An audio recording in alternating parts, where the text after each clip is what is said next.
ഇവിടെ നമ്മൾ വാർത്തകളിലേക്ക് പോവുകയാണ്. ഇന്ത്യൻ നാവികസേന ദിനാഘോഷ പരിപാടി ഇന്ന് തിരുവനന്തപുരം ശംഖുമുഖം തീരത്ത് നടക്കും. 4 മണിക്ക് ആരംഭിക്കുന്ന ചടങ്ങിൽ രാഷ്ട്രപതി ദ്രൗപദി മുർമു മുഖ്യാതിഥിയാകും. നാവികസേനയുടെ യുദ്ധക്കപ്പലുകളും അന്തർവാഹിനികളും വിമാനങ്ങളുമടക്കം കടലിൽ ശക്തിപ്രകടനം നടത്തും.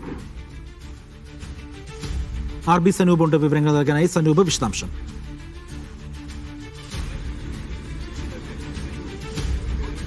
അജി, ആദ്യമായിട്ടാണ് കേരളത്തിന് ഈ ഒരു സുവർണ അവസരം ലഭിക്കുന്നത്. ആദ്യമായി നാവികസേനാ ദിനം കേരളത്തിൽ തിരുവനന്തപുരത്ത് ശംഖുമുഖത്ത് ആഘോഷിക്കുകയാണ്. അതിന്റെ അവസാനഘട്ട തയ്യാറെടുപ്പുകളെല്ലാം തന്നെ ശംഖുമുഖം തീരത്ത് കഴിഞ്ഞു.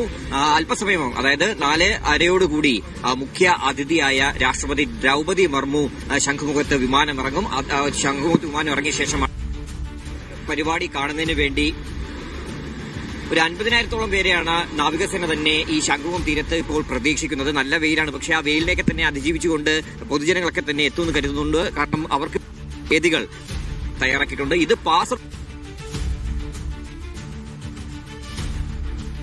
തിരുവനന്തപുരത്ത് നിന്ന് RB സനൂപാണ് വിവരങ്ങൾ നൽകിയത്.